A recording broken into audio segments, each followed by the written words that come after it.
DPC act की बातें कर लेते हैं फटाफट। डीपीसी एक्ट 1971, लेकिन 71 आया कहाँ से मेरे बच्चे? डीपीसी एक्ट 1971 जब हमने बातें की थी कॉन्स्टिट्यूशन की, अभी फिर करके हटे। कॉन्स्टिट्यूशन में पार्ट्स हैं, 25 पार्ट्स हैं और लगभग 450 आर्टिकल्स हैं और 12 शेड्यूल है। शेड्यूल मतलब अपेंडिक्स की तरह हमने बातें किया। और साथ ही साथ इन आर्टिकल्स से पावर लेकर एक्ट बनते हैं, ठीक है।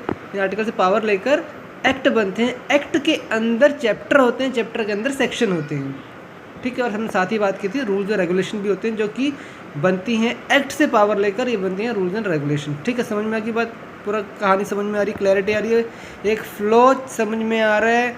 कॉन्स्टिट्यूशन, उसके अंदर आर्टिकल्स, सॉरी उसके अंदर पार्ट्स, कॉन्स्टिट्यूशन के पार्ट्स होते हैं, 25 पार्ट हैं। उसके अंदर हमारे 450 आर्टिकल्स हैं, आर्टिकल्स और साथ में नीचे अपेंडिक्स रहता है।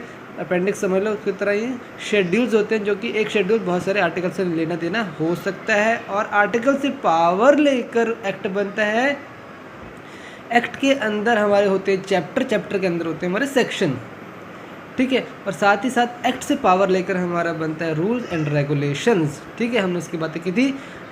अब ये डीपीसी एक्ट जो बना है वो बना है आर्टिकल नंबर 149 से इसने पावर ली है। लेकिन मेरे बच्चे को ध्यान रखना कि सीएजी के बारे में आर्टिकल 148, 149, 150 और 151 में लिखा हुआ है, लेकिन डीपीसी 149 से पावर ले रहा है। तो मैंडेट क्या है? 149। अब 148 में क्या लिखा है? इंडिपेंडेंस के बारे में लिखा है सीएजी की, भाई आज़ादी रहेगी सीएजी को। 149 में ड्यूटीज एंड पावर्स डीपीसी की बात की हमने। 150 में 149, 148 हो गया, 149 हो गया। 150 में क्या लिखा है कि भैया ये जो अकाउंट्स हैं वो ऐसे अकाउंट्स जो हैं वो इस फॉर्मेट में होने चाहिए जैसा कि प्रेसिडेंट चाहता है। अकाउंट ऐसे बनने चाहिए, ऐसे फॉर्म में बनने चाहिए जैसा कि प्रेसिडेंट चाहता है। On the advice of CAG, CAG advice देगा, उसकी एडवाइस पर प्रेसिडेंट जैसा बोले वैसे अकाउंट बनाना है। और 151 क्या कहता है फिर लास्ट वाला कि वो बेटा प्रेसिडेंट को अकाउंट देना भी है, ठीक है। अकाउंट जो रिपोर्ट्स बनेगी ना, रिपोर्ट ऑफ द सीएजी, अच्छा सीएजी की रिपोर्ट की बात कर रहे हैं, अकाउंट की नहीं। रिपोर्ट ऑफ सीएजी जो है फाइनली जो बनती हैं वो 151 के हिसाब से वो सबमिटेड टू द प्रेसिडेंट या गवर्नर, ठीक है। वो कहाँ से पावर मिली है सीएजी को वो रिपोर्ट्स देने की? सीएजी फाइनल रिपोर्ट बनाता है, जो भी ऑडिट करता है, ठीक है। और जो भी ऑडिट किया उसने या अकाउंट्स देखे उसकी रिपोर्ट बनाता है, तो रिपोर्ट किसको देगा? वो रिपोर्ट देगा प्रेसिडेंट को। वो बातें कहाँ लिखी? सेक्शन सॉरी आर्टिकल 151, ठीक है। समझ में आ गई बातें? अब हम डिटेल में बातें करते हैं डीपीसी एक्ट, जिसने की कहाँ से पावर ले रहा है? 149 नंबर आर्टिकल से ले रहा है। समझ के 148 समझ के, 149 समझ के, 150 समझ के, 151 भी समझ के, जो रिपोर्ट सबमिट करनी है प्रेसिडेंट को। 150 भी समझ चुके हैं कि accounts of the centre and state should be kept in the form as told by the president as per the advice of CAG, ठीक है। अब डीपीसी एक्ट की बातें करते हैं। इसके अंदर हमने कहा था एक्ट के अंदर कभी भी चैप्टर होते, सेक्शन होते। चैप्टर कितने? इसके अंदर 4 चैप्टर हैं, ध्यान दे दो भैया। डीपीसी एक्ट के अंदर 4 चैप्टर हैं और 26 सेक्शन हैं। 4 चैप्टर हैं और 26 सेक्शन है। ध्यान दे देना इस चीज़ को कि इसके अंदर 4 चैप्टर हैं और 26 सेक्शन। चैप्टर 1 और 4 इसको पहले ले लो, छोटे छोटे से हैं। चैप्टर 1 में 2 ही सेक्शन है, 1 और 2, जो कि सिर्फ टाइटल और डेफिनेशन की बातें कर रहा है और कुछ नहीं। जो चैप्टर 1 है वो सिर्फ टाइटल और डेफिनेशन की बातें कर रहा है। सेक्शन 1 और 2 ख़त्म हो गया। जो हमारा चैप्टर 4 है वो मिसलेनियस है, ठीक है। वो भी हमारे ज़्यादा काम करने मिसलेनियस है, जिसके अंदर बातें क्या हो रही हैं इसमें delegation of the powers of the CAG छुट्टी पे चला जाए, उसको डेलीगेशन ऑफ द सीएजीज पावर कैसे कैसे डेलीगेट कर सकता है। और साथ ही साथ रूल्स रेगुलेशन रिपील की बातें, RRR आ गए यहाँ पर, रूल्स रेगुलेशन और रिपील की बातें इस मिसलेनियस चैप्टर के अंदर हैं, जो कि चैप्टर 4 और 21 से लेकर 26, 21, 22, 23, 24, 25, 26 यानी 6 सेक्शन हमारे ये ख़त्म कर देता है चैप्टर नंबर 4, ठीक है। समझ गए? चैप्टर 1 में 2 सेक्शन ख़त्म, टाइटल डेफिनेशन। चैप्टर 4 में 6 सेक्शन ख़त्म जो कि delegation of CAG power, rule, regulation, repeal की बातें करके 6 सेक्शन खा गए यहाँ पर। ठीक है, ख़त्म हो गए। अब बातें करते हैं चैप्टर नंबर 2 की। चैप्टर नंबर 2 पे आ जाओ, जिसके अंदर 3 से लेकर 9 तक के सेक्शन ख़त्म है। 3 से लेकर 9, 3 3 9, देखो 3 से 3 का 3 जा 9, 3 का मल्टीपल। तो है भी कौन सा? चैप्टर नंबर 2 है, जो 3 से लेकर 9 की बातें कर रहा है। चैप्टर नंबर 2 है, जो कि सेक्शन नंबर 3 से लेकर 9 की बातें कर रहा है। और इसके अंदर बातें क्या हो रही हैं? सैलरी, लीव, पेंशन, सीएजी की। ठीक है, किसी बातें कर रहा है? सैलरी, लीव, पेंशन और जीपीएफ की। देखो हम जाते हैं ऑफिस में, क्या जाते हैं? सैलरी लेने के लिए जाते हैं, साथ में छुट्टियां भी लेते हैं। ठीक है, पेंशन मिल रही है, अभी तो एनपीएस मिल रही है, पहले दूसरी मिल रही थी, और पहले जीपीएफ भी था, जीपीएफ जनरल प्रोविडेंट फंड भी होता था। तो इसकी बातें कौन से सेक्शन में हो रही हैं? 3 से लेकर 9 तक की। जो चैप्टर कौन सा है? ये चैप्टर नंबर 2 है। जो हमारा मेन मुद्दे की बात है वो यहाँ पर आती है चैप्टर नंबर 3 के अंदर, जो कि सेक्शन 10 से 20 है। 10 से 20 याद रहेगा, 10 से 20 11 हो जाएंगे सेक्शन, क्योंकि 10 भी इंक्लूडेड है, 20 भी इंक्लूडेड है, तो 10 से लेकर 20 याद रहेगा। बहुत सिंपल है। चैप्टर 1 सेक्शन 1 2 सिर्फ टाइटल डेफिनेशन। चैप्टर लास्ट भी ले लो, चैप्टर 4 ले लो, मिसलेनियस बातें करते हैं, delegation, CAG power, rule, regulation, repeal की बातें। और सेक्शन नंबर 21 से लेकर 26 ख़त्म, 21 से 26 ख़त्म। सेक्शन 1 2 भी ख़त्म, 21 से 26 भी ख़त्म। चैप्टर नंबर 2 पे आ जाओ, जिसमें कि सैलरी, उसके बाद उसको छुट्टियाँ चाहिए, उसके बाद उसको पेंशन चाहिए, जीपीएफ चाहिए। तो ये सारी बातें 3 से लेकर 9 तक, 3 3 9 हमने भी बात की है चैप्टर 2 में, ये भी ख़त्म। बच गया 10 से 20, तो वो बातें होती है चैप्टर नंबर 3 में, सेक्शन 10 से 20।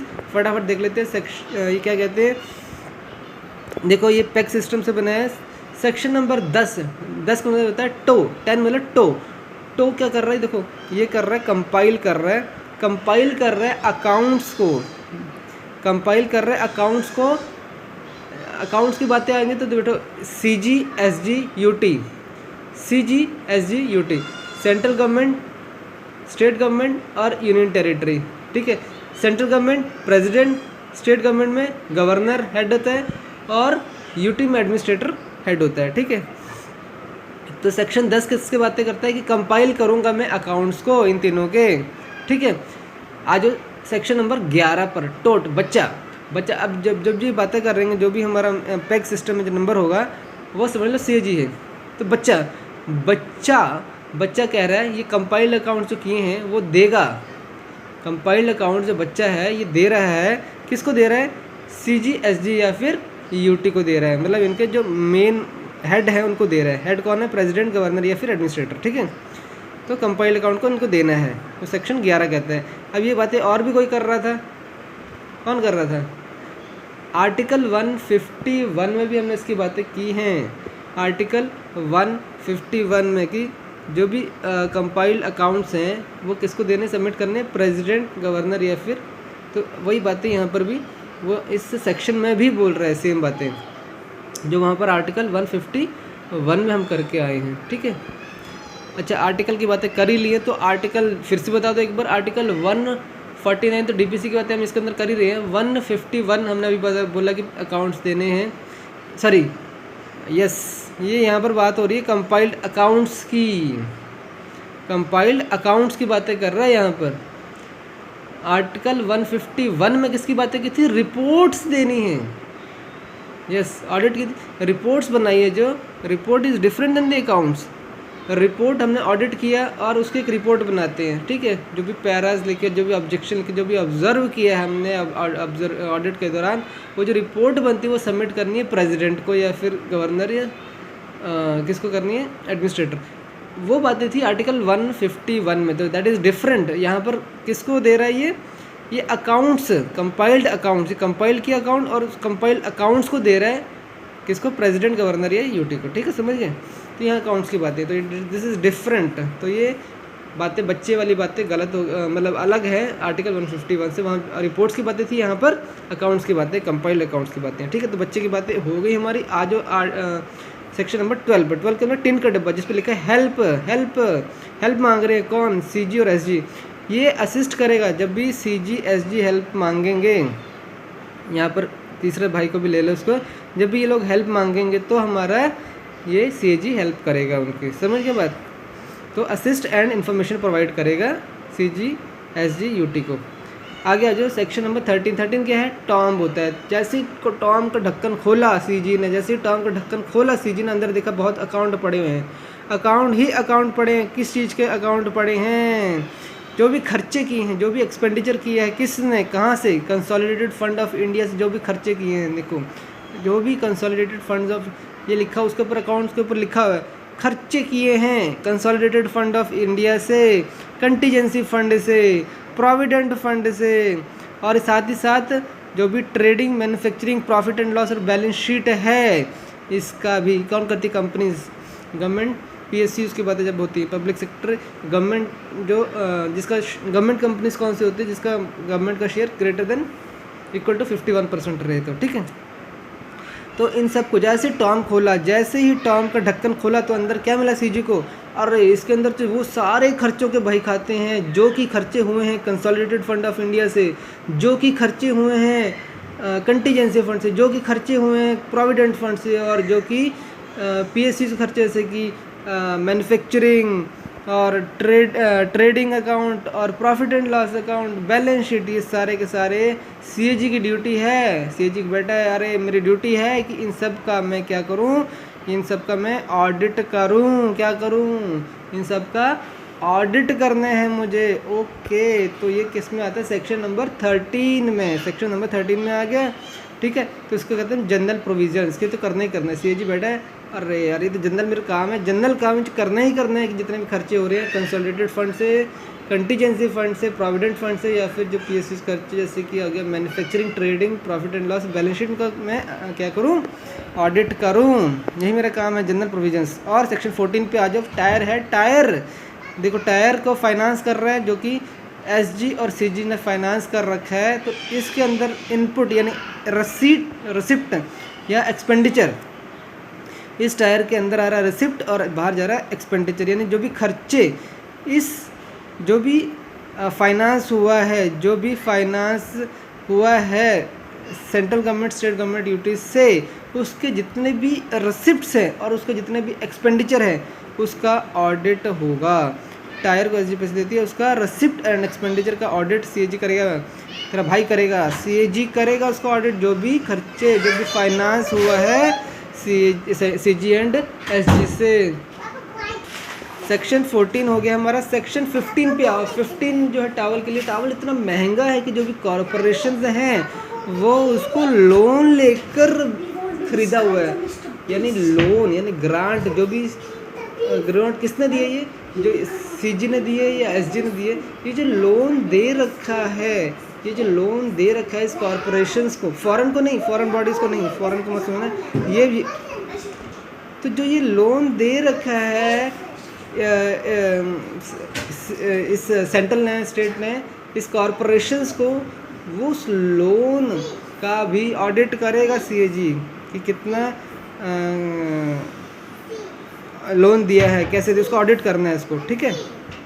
अब आज सेक्शन नंबर 16 मतलब डिश, एक डिश बन रही है, देखो डिश बन रही है और ऊपर से रिसिप्ट आ रही है। डिश बनने के कुछ को डालोगे ना, तुम डालते ही फटाफट डालते रहते हैं, तो डिश बन रही है, इसके अंदर जितने रिसीट्स डाल रहे हैं, जो भी रिसीट्स हैं यानी audit of receipts of central government, state government, यानी स्टेट गवर्नमेंट, सेंट्रल गवर्नमेंट के पास जो भी इनपुट आ रहे हैं, जो भी पैसा आ रहा है, पैसा आता कहाँ है, कंसोलिडेटेड फंड ऑफ इंडिया में जो भी जा रहा है पैसा, यानी जो भी पैसा सेंट्रल गवर्नमेंट या स्टेट गवर्नमेंट के पास आ रहा है, उसका ऑडिट करना है CAG को, ठीक है। रिसीट जितनी भी आ रही हैं कंसोलिडेटेड फंड ऑफ इंडिया में, उसको ऑडिट करेगा CAG।